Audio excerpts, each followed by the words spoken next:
ഏതൊരു വ്യക്തിക്കും ജീവിതത്തിൽ രണ്ട് രീതിയിലുള്ള കാര്യങ്ങളാണ് മനസ്സിലാക്കാൻ പറ്റുന്നത്. അല്ലെങ്കിൽ അവരുടെ അപ്ബ്രിങ്ങിങ്ങിൽ ഏർലി ചൈൽഡ്ഹുഡിൽ വളർന്ന് മുന്നോട്ട് പോകുമ്പോൾ രണ്ട് രീതിയിലാണ് കാര്യങ്ങൾ മനസ്സിലാക്കി വരുന്നത്. ഒന്ന് ഫ്രം ദ മദർ സൈഡ്, ഒന്ന് from the father side. Obviously ഈ രണ്ട് കാര്യങ്ങളും ഒരേ കാര്യമായിരിക്കും, പക്ഷെ രണ്ട് പേഴ്സ്പെക്റ്റീവിലാണ് മനസ്സിലാക്കിയെടുക്കുന്നത്. Mother side will be always soft, affectionate, love, caring. അങ്ങനെ കുറേ കൂടി ഇമോഷണൽ ആയിട്ടുള്ള കാര്യങ്ങളാണ്. ഫാദർ സൈഡ് ആണെങ്കിൽ കുറച്ചും കൂടി റിയലിസ്റ്റിക് ആണ്. സോ വളരെ പ്രാഗ്മാറ്റിക്കായി, even if the kid is boy, challenging. Girl ചൈൽഡിന് എൻ്റെ ഡിഫറെൻ്റ് ആയിരിക്കും. Father will be more soft, പക്ഷേ for a boy it will be bit hard. കാര്യങ്ങൾ കമ്മ്യൂണിക്കേറ്റ് ചെയ്യുമ്പോഴും ഈവൻ വൈൽ ഡിസ്കസിങ് അത്ര സോഫ്റ്റ് ആയിരിക്കില്ല കാര്യങ്ങൾ.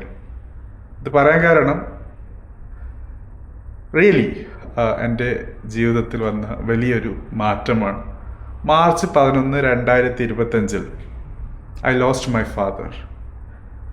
തീർച്ചയായിട്ടും ഉപ്പയോട് കമ്മ്യൂണിക്കേറ്റ് ചെയ്യാനുള്ള ഒരു ധൈര്യം, കറേജ് എന്നുള്ളത് അത് ചില്ലറയൊന്നുമല്ല, മറിച്ച് വളരെ കൂടുതൽ ആംബിയൻസ് വേണം എന്നുള്ളതാണ് സത്യം.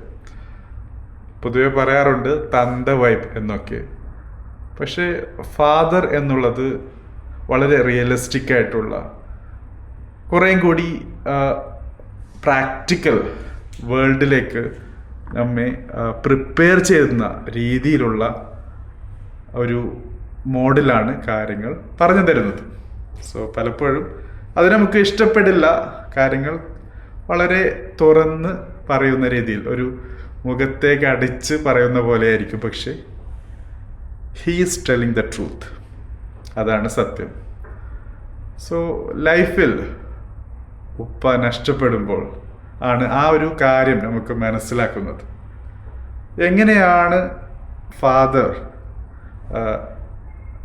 ഒരു ആൺകുട്ടിയെ വളർത്തിയെടുക്കുന്നുള്ളത് രസകരമായ ഒരു കാര്യം തന്നെയാണ്. കാരണം പലപ്പോഴും സംസാരിക്കാതെ തന്നെ നിശബ്ദതയോടുകൂടി ഈവൻ ഒരു ചെറിയ പുഞ്ചിരി, ഒരു നോട്ടം, അതിൻ്റെ തീക്ഷ്ണത, അതിൻ്റെ ഡെപ്ത്, അതിൽ കൂടിയൊക്കെ ആയിരിക്കും കാര്യങ്ങൾ പറയുന്നത്. പക്ഷേ the message which is getting conveyed എന്നുള്ളത് വളരെ സ്ട്രോങ് ആണ്.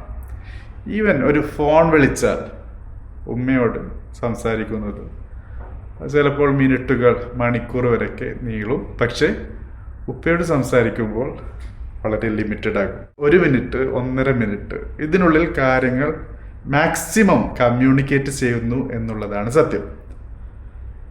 സോ പൊതുവെ കാര്യങ്ങൾ പറയുമ്പോൾ ഉപ്പയോട് പറഞ്ഞ് മനസ്സിലാക്കി കൊടുക്കുക എന്നുള്ളത് അത്ര എളുപ്പമുള്ള കാര്യമല്ല. ഈവൻ യങ്സ്റ്റേഴ്സ് ആണെങ്കിൽ പോലും, പുതിയ ജനറേഷൻ അത് എങ്ങനെ എടുക്കുന്നു എന്ന് എനിക്കറിയില്ല. മറിച്ച് എൻ്റെ ജനറേഷൻ എന്നുള്ളത്, മില്ലേനിയൽ, ഫാദർ എന്നുള്ളത് ഒരു ഡിഫറെൻറ്റ് കാറ്റഗറി വെച്ചിട്ടാണ് ഹാൻഡിൽ ചെയ്തിരുന്നത്. എളുപ്പമല്ല കാര്യങ്ങൾ പറഞ്ഞ് കൺവിൻസ് ചെയ്യുക എന്നുള്ളത്, എളുപ്പമേ അല്ല. ഒരു നല്ല രീതിയിലുള്ള ഒരു കമ്മ്യൂണിക്കേഷൻ ആസ് എ ഫ്രണ്ട് എന്നൊക്കെയുള്ള കാര്യം എനിക്ക് ഐ കനോട്ട് ഈവൻ ഇമാജിൻ. പക്ഷെ ഇന്ന് പലപ്പോഴും കാണുന്നത് അതുപോലെയല്ല. Fathers are even more friendly. എൻ്റെ കാര്യം തന്നെ എടുക്കുകയാണെങ്കിൽ, I have kids, all boys. അവരോട് കമ്മ്യൂണിക്കേറ്റ് ചെയ്യുമ്പോൾ I have to add some softness. എങ്കിൽ മാത്രമേ ഞാൻ പറഞ്ഞ കാര്യം അവർ കേൾക്കുകയുള്ളൂ. മുമ്പ് അങ്ങനെ ആയിരുന്നില്ല. Even if the fathers are not soft, അവരുടെ ആൺകുട്ടികൾ പറയുന്ന കാര്യം കേൾക്കാൻ തയ്യാറായിരുന്നു. പക്ഷേ കാലം മാറുന്നതിനനുസരിച്ച് സിറ്റുവേഷൻ മാറുമായിരിക്കും. ഫാദർ റോൾ എന്നുള്ളത് ഓൾവേസ് അത് വളരെ കൂടുതൽ ഇമ്പോർട്ടൻ്റ് ആണ്, ക്രിട്ടിക്കലാണ്. ഒരു കുട്ടിയുടെ, പ്രത്യേകിച്ച് ആൺകുട്ടിയുടെ ലൈഫ് അത് സക്സസ്ഫുൾ ആക്കാൻ വേണ്ടി, എന്താണ് സക്സസ് എന്നുള്ളത് പല രീതിയിൽ ഡിഫൈൻ ചെയ്യാം. ഏതായിരുന്നാലും ആ ലൈഫ്, ആ കുട്ടിയുടെ ലൈഫ് മീനിങ് ഫുൾ ആക്കാൻ വേണ്ടി, റെലവൻ്റ് ആക്കാൻ വേണ്ടി ഫാദറിൻ്റെ കോൺട്രിബ്യൂഷൻ എന്നുള്ളത് വളരെ വളരെ ക്രിട്ടിക്കലാണ്. സോ എൻ്റെ ഒരു ചെറിയൊരു റിക്വസ്റ്റ് എന്നുള്ളത്, if you have your father, you are really lucky. ആ ഒരു ഓപ്പർച്യൂണിറ്റി തീർച്ചയായിട്ടും ഉപയോഗിക്കുക. No matter how hard he is, കാര്യങ്ങൾ മനസ്സിലാക്കാൻ ശ്രമിക്കുക. നമ്മുടെ പ്രായം ഏതായാലും അതിന് 20-30 വയസ്സ് കൂടുതലുള്ള ഒരു വ്യക്തിയാണ് നമ്മുടെ ഫാദർ എന്നുള്ളത്. സോ അതിനനുസരിച്ചിട്ടുള്ള പരിചയ സമ്പത്ത് അവരുടെ കയ്യിലുണ്ട് എന്ന് തിരിച്ചറിയുക. എന്തെങ്കിലും അവർ പറയുന്നുണ്ടെങ്കിൽ അതിന് വലിയ അർത്ഥമുണ്ടാകും. ആ അർത്ഥം മനസ്സിലാക്കാനുള്ള കേപ്പബിലിറ്റി, ആ ഒരു മെച്യൂരിറ്റി നേടിയെടുക്കുക എന്നുള്ളത് തന്നെയാണ് ഇമ്പോർട്ടൻ്റ് ആയിട്ടുള്ള കാര്യം. ഒരു മാസം മുമ്പാണ് എൻ്റെ ഫാദർ മരിച്ചു പോയത്. ആ സമയത്ത് ഫാദറിൻ്റെ അടുത്ത് വരാനോ അല്ലെങ്കിൽ ഫാദറിനെ കാണാനോ ഭാഗ്യമുണ്ടായില്ല. അഗെയിൻ പ്രോബ്ലം, പ്രവാസിയാണ്. പ്രവാസം is a different story altogether. So അതിനെക്കുറിച്ചൊരു വീഡിയോ ചെയ്തിരുന്നു, കാർഡ് അറ്റാച്ച് ചെയ്തിട്ടുണ്ട്. സോ ആ ഒരു അവസാന നിമിഷം ഉപ്പയെ കാണാൻ പറ്റാത്ത ഒരു ഗിൽട്ട്, അത് എനിക്ക് തോന്നുന്നില്ല എനിക്ക് പെട്ടെന്ന് അത് ഒരു മറന്നു കളയാൻ പറ്റും അല്ലെങ്കിൽ ഇഗ്നോർ ചെയ്യാൻ പറ്റും എന്നുള്ളത്. It will B with me till my end. അതോടൊപ്പം പ്രവാസത്തിലേക്ക് നീങ്ങിയതിന് ശേഷം ഉപ്പയോടുള്ള ഇൻട്രാക്ഷൻ എന്നുള്ളത് ത്രൂ ഫോൺ 1-2 മിനിറ്റ് വീഡിയോ കോളിൽ ജസ്റ്റ് കാണും.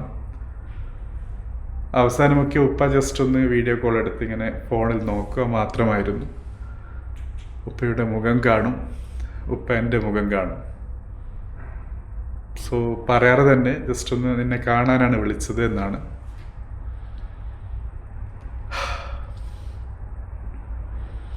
അമ്മയെക്കുറിച്ചും ഉമ്മയെക്കുറിച്ചുമൊക്കെ കവിതകളും കഥകളും പ്രസംഗങ്ങളും ബുക്കുകളും പുസ്തകങ്ങളും ഒക്കെ എഴുതിയിട്ടുണ്ടാകും. പക്ഷേ ഉപ്പയെക്കുറിച്ച്, ഫാദറിനെ കുറിച്ച്, അച്ഛനെ കുറിച്ച് പാട്ടുകളുണ്ടാകില്ല, അധികം കഥകൾ കുറവായിരിക്കും, പ്രസംഗങ്ങളുണ്ടാകില്ല.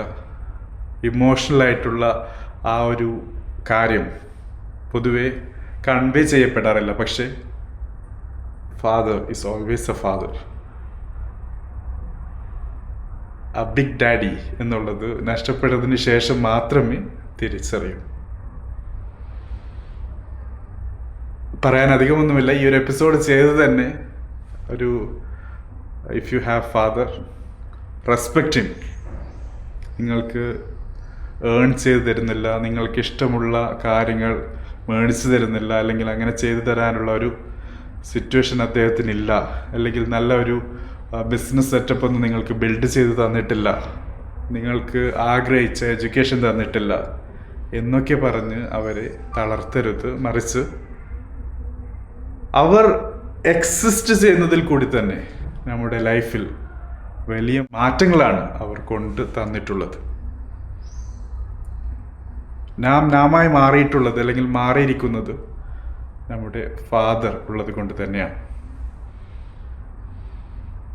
നിങ്ങളുടെ ഫീലിങ്സ് തീർച്ചയായിട്ടും കമൻറ്റ് ബോക്സിൽ മെൻഷൻ ചെയ്യാൻ മറക്കരുത്.